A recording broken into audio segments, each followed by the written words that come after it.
All right, dude. So I gotta introduce you first. I gotta introduce you. Don't say anything until I say your name. Just let the song kind of take it in. This is what it is. The song sets it up for the whole thing. Hello, everybody. This is Steven Saylor, and we got a good one for you today. Let's set sail, baby. Oh, oh!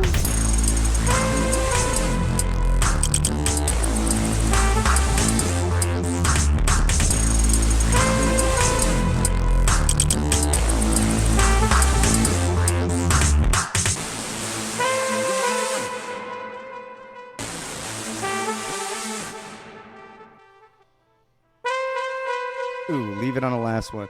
In today's society, a lot of people will tell you, a lot of people will say, your mental health is the best thing. A lot of people will tell you, go get you a therapist. I say, fuck that. Get you a tattoo artist. And I got me one right here, right now.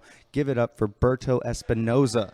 Dang, dude, I like that. That's quite the entrance. I mean, because you pay them, they're sticking you. They gotta listen to your bullshit. There's no other way around it. Oh, for sure. Dude. But also, I'm sure it sucks. You got someone they're just like my fucking kids, my wife. She's out two timing. Ow, that hurt a little bit. Like that's gotta suck. Dude, it's funny. Like when people usually tell me about like their life and stuff, like when I usually just like agree with them about everything. That's like the easiest way to go about it. It's funny. I actually kind of took that from my mentor, Scotty. He's like, dude, like in any situation, if people are talking politics, all this stuff, you pretty much just agree with them and you go along with it. And like, it's dude, just funny because it's like, you're just like, yeah, dude. Oh yeah, I agree. Like somebody be talking about something serious, just like, oh, dude, you heard about Hillary and the way and you're just like, oh yeah, dude, yeah, lock her up, dude. Oh yeah, I don't, yeah.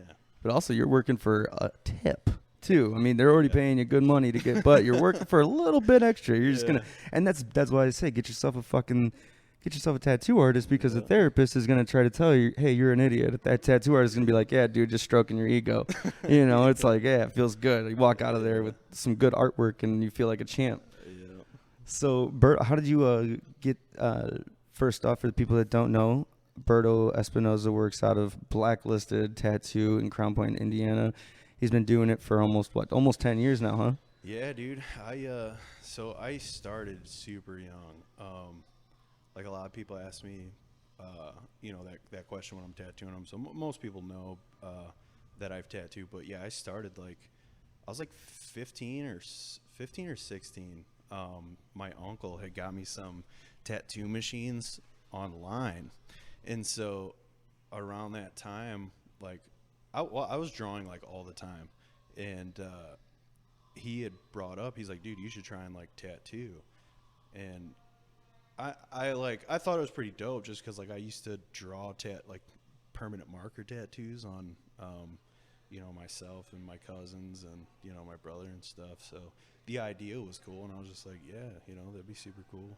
So yeah, he ended up buying the machines, and he took them. No, actually, okay. So he bought the machines. They got shipped to his buddy Rocky's house. So then we went and picked them up.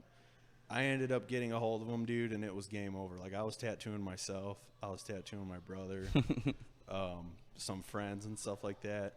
And they were trash, dude. Like I got some doozies on my legs that are just. Trust me, my brother did a bunch. I think he took like a sticker pack of like just a bunch of like single stars and like took the stars out and then put like the outline on his leg and then just colored it in. So he's got like a sticker like sheet on his leg of just like badly scarred stars. Yeah, dude. So I did a terrible portrait of my grandma on my brother's thigh. Oh my gosh, dude, he got roasted for the longest time. And like, so we used to wrestle for like high school and stuff like that. And so his shorts were just high enough to where you could see the terrible portrait of our grandma, dude. And he never lived it down. Like the wrestling coaches, everyone would just always make fun of him, dude, because it looked like my grandma had a 5 o'clock shadow. Because like, okay, so for anyone who like tattoos, when you're doing like black and gray tattoo, let's say it's like a portrait like I was doing. So you're supposed to, you dip into like a dark shade of black, right? So you're supposed to dip into water after that to rinse that dark shade if you want to get a lighter shade. Well, I just was straight dipping into dark black, light black. Like I didn't know what I was doing. So like I was dipping into like all these shades of black and just trying to, make a smooth blend on my grandma's face. And I just gave her a 5 o'clock shadow. Yeah. So he still has that on his leg actually. And he's always asking me to like cover it up. And I'm just, I like letting it sit. Yeah, you're like, wear it with pride, man. Wear it with pride. Yeah, wear it with pride. Sometimes, hey, things aren't all, they can't all be tens, all right? You got to deal with it. Yeah, dude. But yeah, wrestling. So you come from a wrestling background, and so do I. But you were a lot better than I was. I was just there. I was just in the room somewhere, probably telling the coach, hey, I need a drink of water, trying to get out of running laps and shit. But that took you to a different place, didn't it? That took you to fighting. Yeah. So, like, I would say around maybe it was like the end of my freshman year, I started taking wrestling a lot more serious. And then just through the years of doing that, like right after, high school ended, you kind of just miss that, like, super competitive just like environment, and like the camaraderie you get, like being around your buddies who wrestle and like being a part of that team and stuff. And then just like the physical exercise and stuff you're doing, like you're just grinding it out like daily, just, keeping your body in shape and stuff like that. So yeah, I missed doing that like a lot. And so one of the dudes who used to wrestle on our team, Sean McMurray, multiple time state champ. So he had fought for this local gym. It was called Doolin Valley Tito. And I think from what I recall, it was either him or someone else who had mentioned it to me. I want to say it was him that, had invited me out there to, just train with those guys. And yeah, it was super cool. It was fun. It was you definitely got like that feeling that you used to get like being in the wrestling room and just, just being competitive and like, it's tough, it like doing that stuff just molds you, dude, like mentally and just physically. Yeah. I mean, I've heard stories of, fighters, they're in the locker room waiting to go fight, and they're trying to jump out the window. They don't want to do it because it does. Dude, you're literally in a battle. Oh, dude. You're in a full-on medieval battle with some other dude who could probably kill you. Oh, for sure, dude. It's crazy. Like, well, it's like that too. Like I definitely don't condone like street fighting or anything. But like if you ever been into like a street fight, dude, it's like the same way as like when you're in a cage. Like either way, like you said, like you're getting in there and there's a chance you could die. And like that, dude, that alone, like the thought of that is just like you get punched wrong or like you hit your head wrong or whatever, dude. You get knocked out, you fall down, hit your head wrong, like you could die. And like that is intense in itself, and you're just like, whoa. Yeah, like, fall down, hit the stool, next thing you know, fucking Gran Torino's hitting you up with some fluid in the hospital bed, just $1 million babying yourself. That's not good, man. Oh. I think it takes a special kind of heart of a person to withstand that, because I mean, I've been punched in the face. You've been punched in the face. It's not the funnest thing in the world. No, dude, it hurts for sure. Like I remember the first time like sparring at Doolin and stuff, and just those dudes are definitely like some of the ones I was sparring with were already pro fighters and stuff like that. So it was like when you get punched in the face by someone who like is training every day and knows what they're doing, as opposed to getting punched by like, if you're out in a street brawl and like chances are the dude you're fighting really doesn't know what they're doing. And it's so much different because you're like, dang, that one connected really good to my face. And a street brawl like can be over in 10 seconds. Dude, I'll tell you what, man. Like when I was young, I was sort of a hothead. Like I was kind of always looking for like that opportunity, and like that's totally not a good mentality to have. And like now, it's like when you get older now.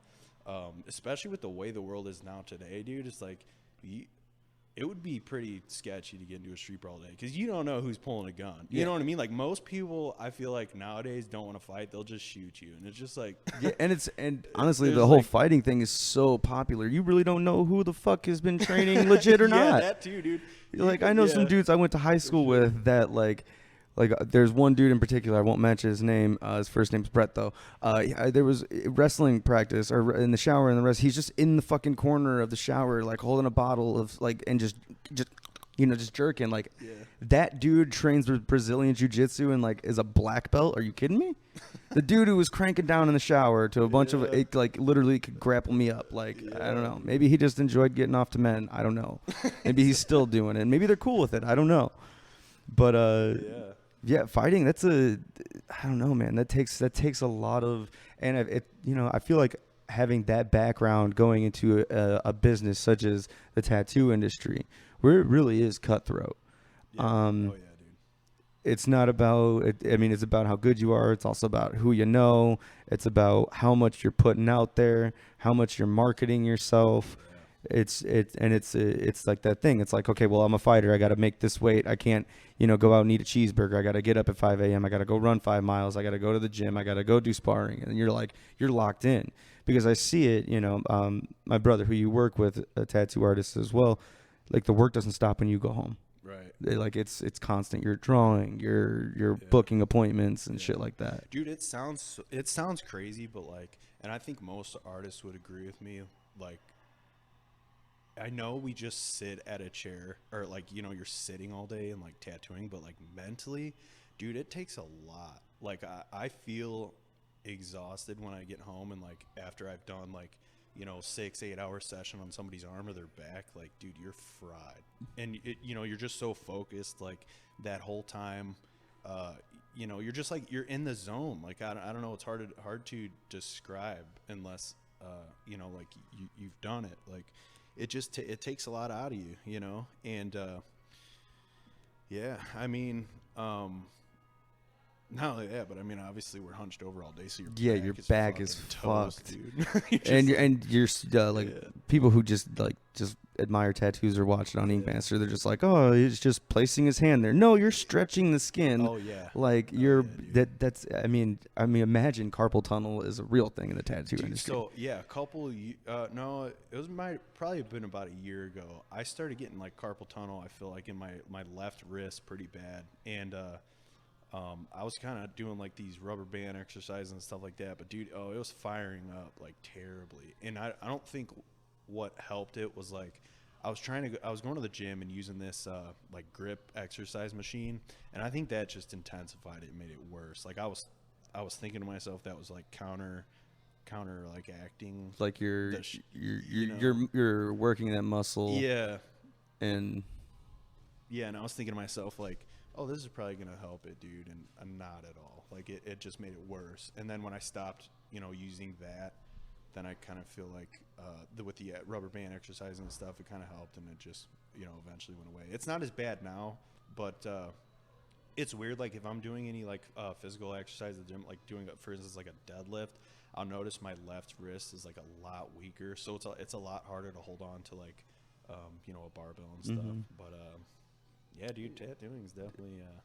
And like we were talking about earlier, you're listening to someone's bullshit. You have to play the game. Yeah, dude. You're sitting there, you're already kind of exhausted, stretched over, and you're just like mentally, you got tunnel vision on this piece. You don't want to fuck anything up. And then some dude's telling you about like, oh, I found an ant in my toe last week. Like, I don't know.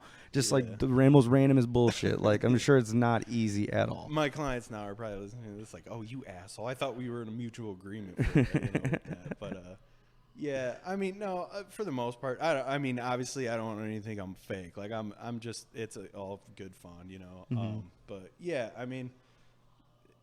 it's, dude, sometimes too, I feel like when I'm tattooing, sometimes people will tell me stuff that like, I don't need to know. Like some people go hard, bro. Mm-hmm. Like they'll tell you, like some raunch and you're just like, what do you do with that? Yeah. Like, you're like, what? I have no advice for you. Yeah, I honestly didn't even want to hear that. Do you want to take 5 and you want to walk that one off? I'm not, like I don't know what to do with that. Yeah. Going back to fighting, who wins this weekend? Dude, all right. I would like to see Conor win, but I don't think Conor is.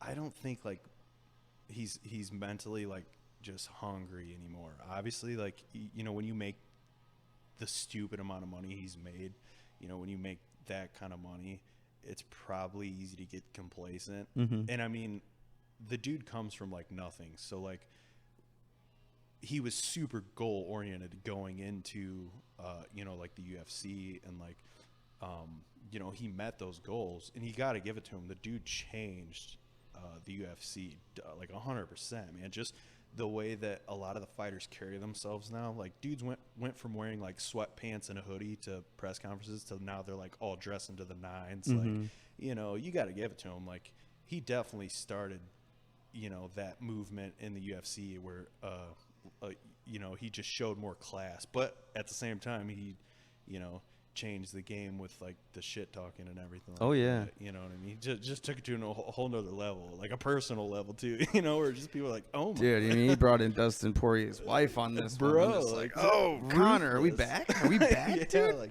just ruthlessness. But I'd like to see him win.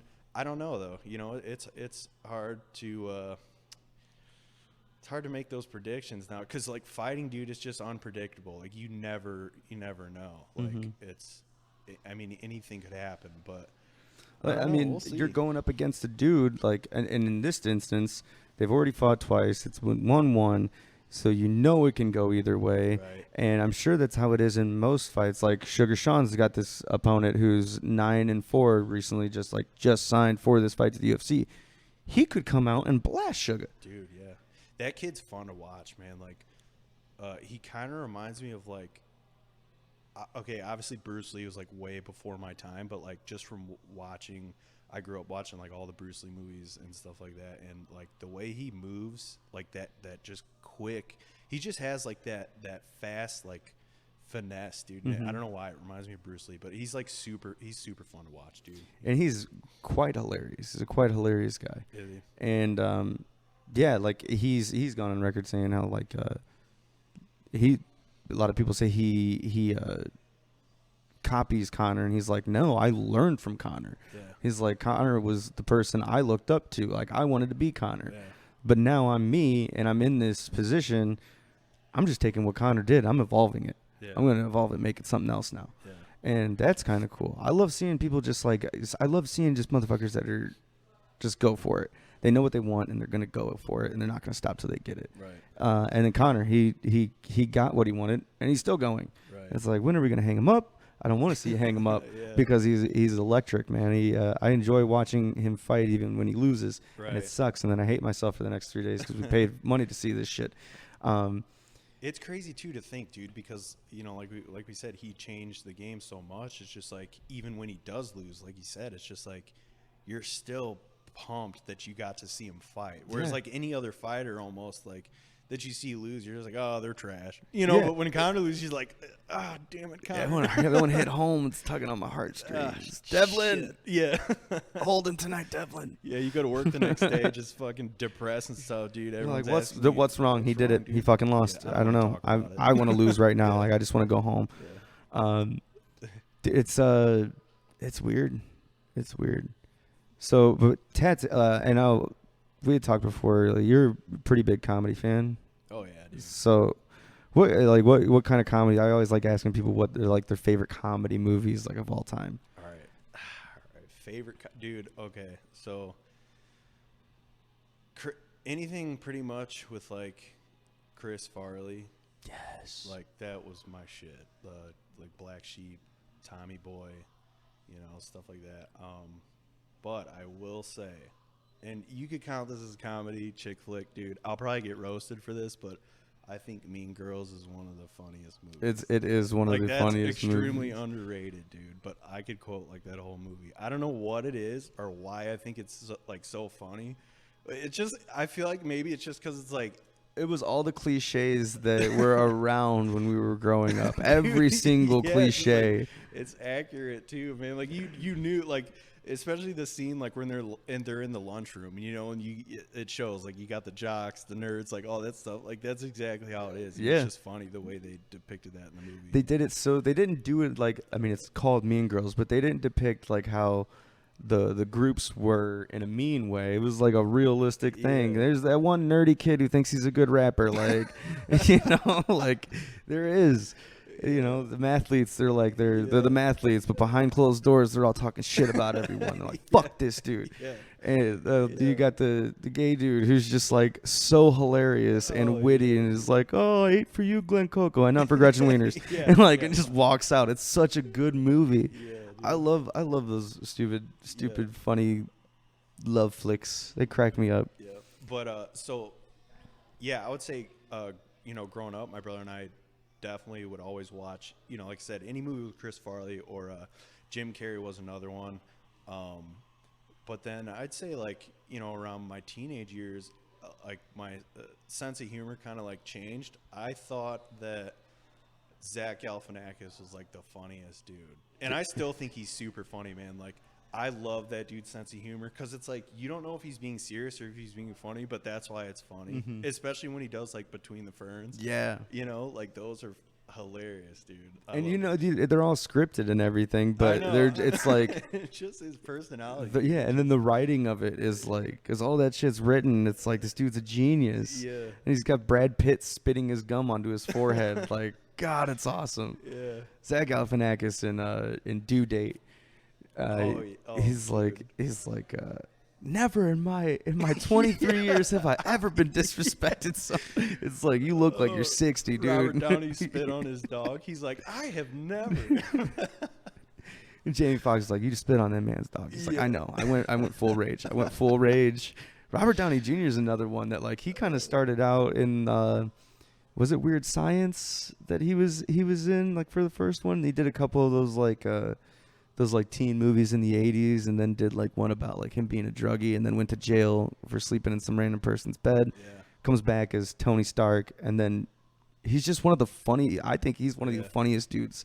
The way he does interviews is just like, this dude is hilarious. His career took off definitely in his later years for sure. Mm-hmm.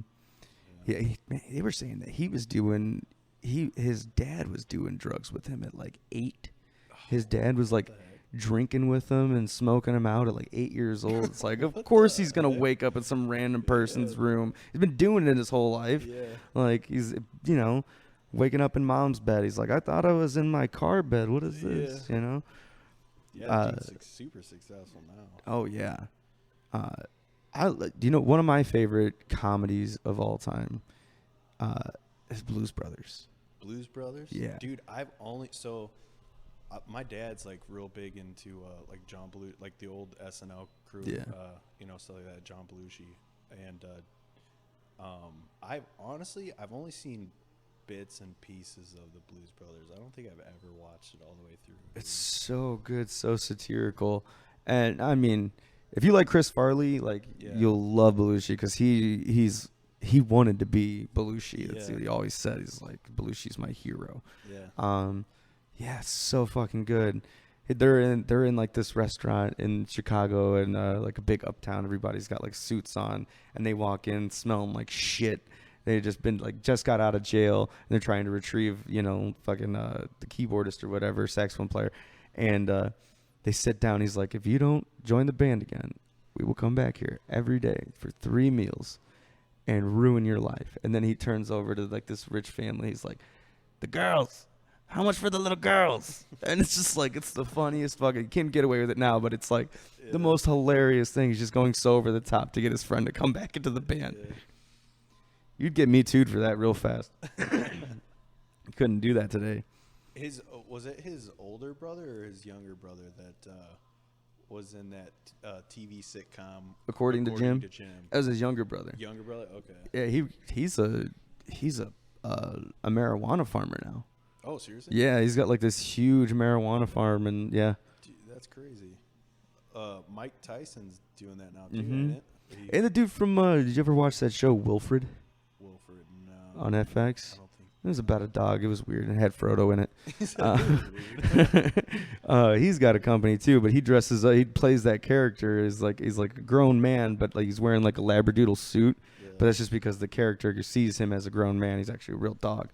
But I want to buy a pack of this dude's weed because he sells it in like a Marlboro Red container with like this dog face on it. It's just like, I just want it for the packaging. Yeah. I don't want the weed. I do want the weed, but Yeah. I just want the packaging. I'll hang it up, put it in a shadow box or something. There was speaking of package, like weed packaging, I follow this dude, Jeremy Steinberg, Twitch. He's a retired motocross rider. Mhm. But yeah, he has his own like, weed company or whatever too, and he has these things called Twitch sticks, and he posted them on Instagram a while ago, and I thought the same thing. I was like, well, those are pretty cool. I don't really smoke, but I was like, yeah, the packaging is pretty dope on those. I used to partake. I used to dabble. not so much anymore. It's gotten weird now, man. The dispensaries are ruining it for me, I think. Are Like, they? yeah, I don't like it. I don't like going to the dispensaries. It's way too it's way too white and clean for me. I don't enjoy it. It's like, you got to order. Sometimes you got to order online, and then you get up there, and then they read your order back to you. It's like, I don't want everybody knowing what I have. Sir, you wanted the purple kush and Yeah, here's your edibles. Hey, Here's your pre-rolls. It's like, that dude only bought a gram. And I know he's looking for more, okay? Yeah, I have a lot right here. But, like, I like the feeling of, like, doing the whole slap of the hand and then put it in a pocket and just, like, with every step back into the house, you're like, is this grass or is this grass clippings? Yeah. Like, I don't – and you pull it out and you're like, oh, it's neither. It's oregano. Great. Let's hit somebody else up. It's a game. And then the rush of potentially the police being nearby. Yeah, you're like, your adrenaline's pumping. I feel safe going in. There's a security guard, opens the door for you. I'm like, no. Super random, but I remember like when I was apprenticing. Okay, so I bought some weed off this kid, and I forget how I got his number. It was through like a mutual friend or something, but I remember, dude, like it was the first time that I ever had like texted somebody who I didn't know, to get like some weed, because apparently this dude was just like one of those like drive-by kind of dealers. Like, bring it to you. Oh, dude, he pulls up and he looked like he was about 15. This dude was dressed up, bro, like to the nines. I was like, where are you going after this? You know what I mean? Like, but yeah.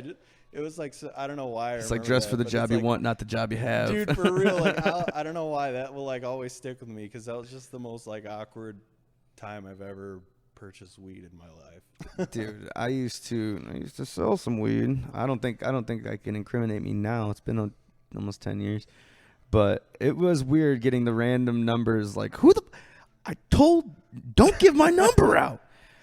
Yes, like, I was that guy that would text you, dude. Or if you're gonna do it, at least ask me. Yeah. But yeah, you get some random number and be like, hey, yo, JT told me it was cool to come through for an eighth. I'm like, I don't know JT, and you're fucked. Go find somebody else, dude. Like, I'd just be disrespectful as fuck to him. I'm sorry. That'd be sketchy too, dude. Like, I feel like if I was doing that, like, you never know who'd be like the cops or not. Yeah, dude, it was sketchy. There was one point where like I was afraid to like leave my house. Oh yeah. Like, just for fear of, one, I may miss a cell. Yeah. 2, are the cops down the street waiting for me to Right. leave? Like, I've seen Goodfellas. Like, Oh yeah. I've seen it. I don't want to. It was terrifying. And then at night, you just randomly see a cop go down the street and pull around in the cul-de-sac and just sit there. You're texting everybody like, "Turn around, go home." Like, you're not coming tonight. Yeah. Like, yeah, selling weed was weird. It was stupid decisions as a kid. Oh yeah, dude. You make dumb ones. What's one of the dumbest things you've ever done as a kid? As a kid. Yeah. I think it was. Do you remember that? You remember that movie or that show? It was like a dating show on MTV. It was like where the parents picked like 3 guys or girls. Parental control. Yes. Parental So control. this parental control. So this dude took this girl out on a date, and he said they were gonna make butter. And so I see him pouring what I think is milk into this container, and they're just shaking it up and shaking, and then they make butter and spread it over bread. I was like, that looks like fun. And I hadn't even started smoking at this point. So I do it, and I put some milk in there, skim milk, no fat content. Put it in there, and I'm shaking it and shaking it and shaking it. I've shaken it about 3 hours and nothing. And then I got like sidetracked. A buddy came over. It's like, hey, you want to go ride bikes on the trails? It's like, fuck yeah. I put the loaded thing of milk underneath like this shoe rack in the closet. And then I moved out of that room a week later, and I left the milk there, and no one lived in the room for like 6 or 7 months. And then it just like smelled so bad. Like my sister's like, I want to move in there, and she opens the door, and it's like, and no one can understand why this smell is coming from. Like, did someone die in here? No, I tried to make butter and forgot about it. Finally find this. I did it in a Planters peanut container. And so they pull it out, and it's just this green mass just in this fucking thing. I was like, my bad. I thought that was probably one of the dumbest things I've done. What about yourself? Dude, okay. The one thing that comes to mind all the time is, all right, so when I was in like 6th grade, my buddy and we used to steal cigarettes from his grandma, and we would empty out our walkie-talkies, the batteries in the back, and we would shove them in the walkie-talkies. So I ended up getting caught by my mom one time, and then obviously we weren't smoking cigarettes anymore, but there was one time where we were trying to smoke paper towel. We rolled up paper towel, dude, because we couldn't get cigarettes anymore. We rolled up paper towel and smoked some paper towel like there was cigarettes. And I remember inhaling it and just being like, what am I doing? You know, like, dude, one of the dumbest things you could do. It's not that dumb, because I've done the same thing with college rolled paper. Like, just rolled it up and thought I was smoking a cigarette, and I'm just like, just like dying. And like, I wonder why now, like in the summer when it's really hot, like I can't breathe really well. It's because I was smoking just paper for the hell of it. Like, just to smoke something. Yeah, I'll tell you one of the dumbest things I've done as an adult, and that was stick a whiskey soaked tampon up my ass. Did a little boofage. All right. We were on tour. Trying to get yourself a quick buzz. Dude, it was the quickest I had ever been drunk in my life. The quickest. So we were on tour, and we were in West Virginia, and we had been talking about it all day, just like boofing, whiskey soaked. So who's going to be the first to put a whiskey soaked tampon up their ass? You're like, fuck being sober. I need to act. I need to act right now. Get me drunk. But I was like, I'll do it. And they're like, bet you won't. I was like, pay for my food for the week and I'll do it. Because there's two things not to tempt me with, is free food and a good time. Like, I'm taking both of them. So, dude, I popped it up there, and literally before I got like on my feet, I felt like I had already just taken like 6 shots. I was like, whoa, instant. But it also could have been the fact that it was cinnamon whiskey. Oh my God. Yeah, it burned even worse. Because it burns going down and it burns going up, you know what I mean? Like, I don't recommend that to anyone, but if you're going to try it, be safe. Don't soak it too much, and only do one insertion. Just one. Oh, dude, that's funny. I've never heard of that. I've heard of people like parachuting shit up their ass, like pills and stuff to get high, but I've never heard of a whiskey soaked. Dude, it's if you've got a couple hours to spare and a tampon on hand and just a little bit of whiskey, I mean, maybe try it. If not, dude, you're not missing out on much. If you've been drunk once, you've been drunk twice. Oh my God. Yeah, we do stupid things, man. Sometimes we do stupid things. There was one instance where I thought, like, speaking of stupid things, I thought waking up was a good idea. And I just woke up, and it was the worst. It was the worst day of my life. Dude, yeah, today has just been... And it was today, actually. Was it really? Yeah, like, dude, okay, so it's really hard for me to wake up and get out of bed, like, when the sun is shining. Like, I love sleep so much. But when the sun isn't shining, it's 10 times harder to get, like, out of bed. Yeah, I'm just 100%. like... And, like, I work semi-outside, and I knew it was going to rain today. I'm just like, I'm out on the lake taking a boat, and I'm just, like, soaked. I'm just like, this is fucking ridiculous. Yeah, dude, I've pretty much, like, the last 2 weeks, I've just been feeling lazy, man. I haven't been getting up, going to the gym, nothing. I don't know why. It's just, like, I don't know if it's, like, the weather or what, dude. Just been in a funk. It happens. I mean...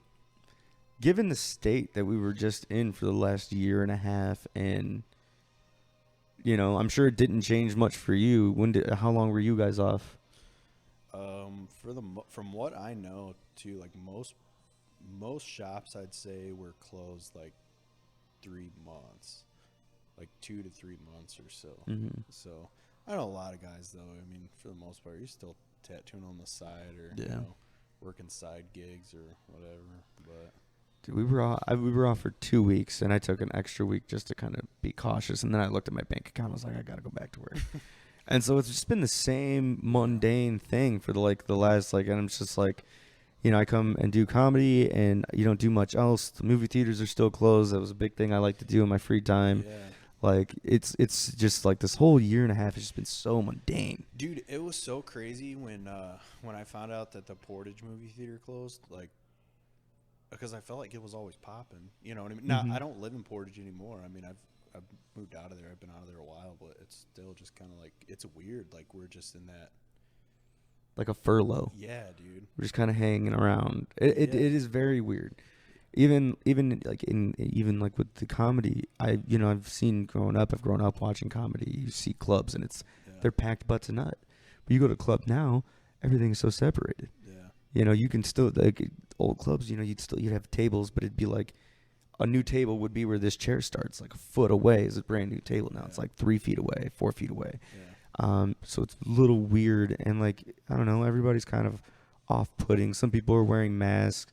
I feel like a lot of people have gotten less considerate since like I got a mask over my face, so if I just I could not say thank you and just like oh, I said thank you when you open the door. It's like you can't see it, and I feel like a lot of people are still dicks. Yeah. And that kind of weighs on you. But yeah, dude, how is it? Like I was gonna ask you, like, how is it like doing stand-up comedy? Like, is that stuff you pretty much like all have to memorize, or do you like shoot from the hip on that? Like, sometimes you shoot from the hip. And just hope it sticks. Yeah, sometimes you just hope it sticks, or sometimes you have a premise and and then your punchline, and then so you have your premise, and then you can set it up 8 different ways, but your punchline's still got to be the same, or you can just something will come and you'll say it differently and it hits 10 times better than it did the night before. Yeah. And you're like, so when you go and listen to your stuff, you start transcribing. You're like, that's the way I got to tell this joke now. Yeah. Sometimes when you're working new stuff at like open mics, I like to have notes. Yeah. Just in case, because it's all mostly new stuff. Yeah. Just in case I miss out, I can just take a quick glance down. But at shows, it's a little frowned upon to have notes. Like actual shows, a little frowned upon. I've done it because like I'm still very fresh. Yeah. Just over a year. So like I've done shows here where I've had notes on stage, and then I get off and I'm like, and then I watch the next comic go up and kill with no notes, and I'm like, stupid, Yeah.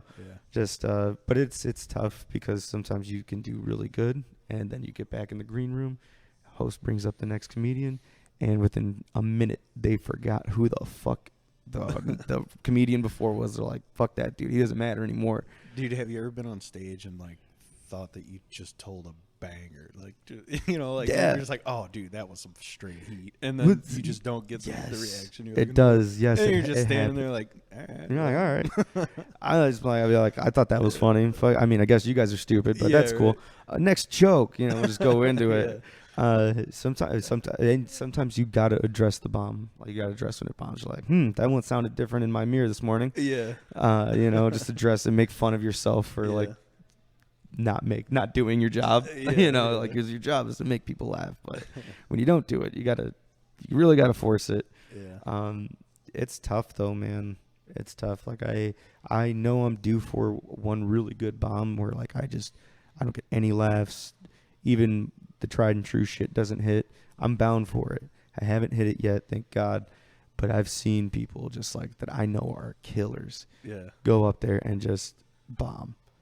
And it's like, it's funny because they're a killer. Yeah. And it's like, this fucking crowd is stupid. Yeah. It is funny, but it's like, damn, I'm sure living in that sucks. Because, I mean, I bombed at open. I don't really count bombing at open mics because you're working on new stuff. Yeah. It's not stuff. If you can make people laugh at the open mics, you go back. It is a podcast. Shout out to the Market Lounge. And shout out to this is our reoccurring guest. He's every week, every episode. Go ahead and say a couple things. Halfway through? What are we doing here? Or am I coming later than normal? I think I'm coming later than normal. You're coming later than normal. We're about 5 minutes out from being over with. Oh, well, everybody, I hope you enjoyed this. I love Steven. Thank you very much. That was Eric Ewing. Shout out Market Lounge, Valpo Comedy Club.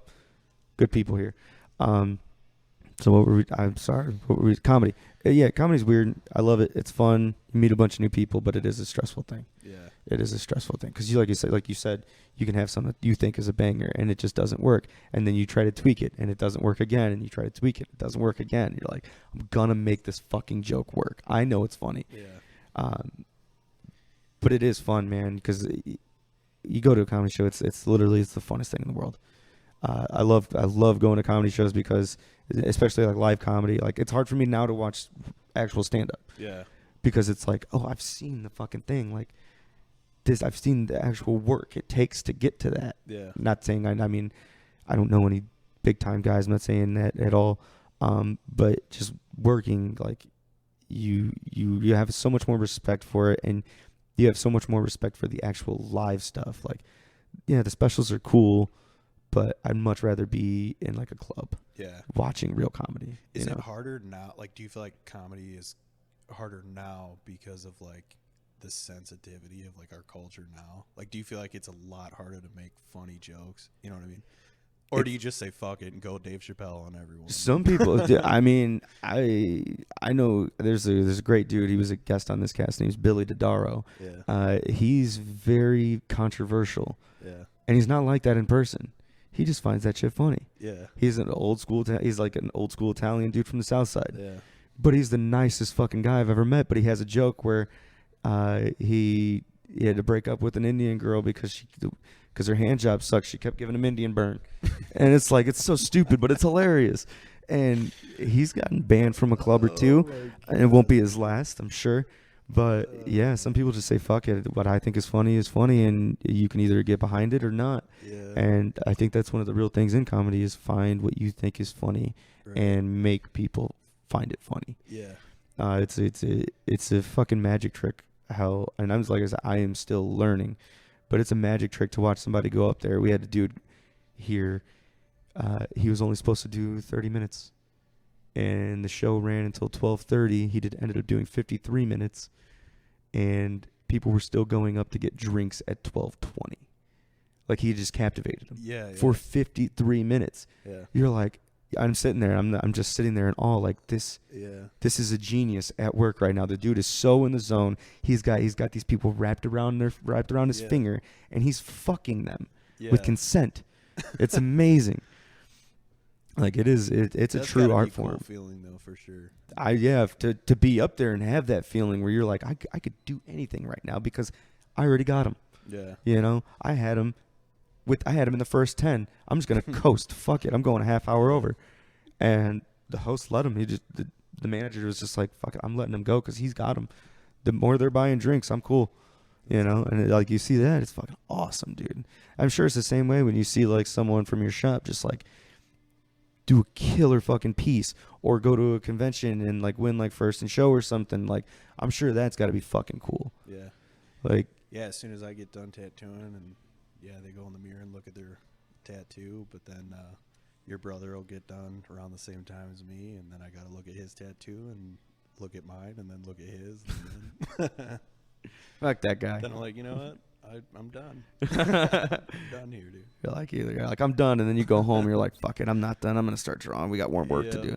It is like I feel like that. It's a super inspiring thing. It's like, oh, I want that feeling. Yeah. You know. So we're getting close to the end here. We got about 2 minutes. A song's gonna kick in eventually, so we can just keep kind of cruising. Now I want to ask you, where can people find you? Dude, you can find me on Summit Street in Crown Point at Blacklisted Tattoo Lounge. It is an industrial building, so don't look for like, I don't know, like, it's not like in your usual tattoo shop building setting, if that makes sense. Like, Yeah. We're kind of slightly little off tucked grid. away. Yeah, a little tucked away, but it's still in a nice busy road. And I gotta be honest, I've been in a lot of tattoo shops. Dude, it's huge, man. It's huge, Crazy. and the artwork and just like the atmosphere when you walk in, it's a completely different atmosphere. One of the best shops to walk into. I mean, how many vending machines do you guys have? Yeah, we got 2 right now. Like, I mean, I've seen shops just like, oh, we got a Keurig, but we don't refill the pods, you know. We got a couple of those in town. No big deal. Yeah, dude. Yeah, all that artwork, man. Most of the the big paintings you see up on the shop, man. That's Tony Reyes. He's painted most of those. So, dude's crazy at acrylic painting. Mhm. So he goes to town and gets them done pretty quick too. And we'll link that down below, and we'll link your Instagram. What's your Instagram handle? Yeah, my Instagram handle is at Berto_tattoo. All right. And how long have you been? You've been at Blacklisted for? Since November. So coming up on a year. November. Yeah. Okay. All right, Berto, we did it, man. We did it. Thank you for coming in, and thank you for sharing some time with me, dude. Sure. For anybody who was wondering, the joke I have about my hand tattoo was done by this man right here. So make sure you go in and get some work done, man. This has been Set and Sayl. Thank you very much. I am Steven. We sat down with Berto. Peace.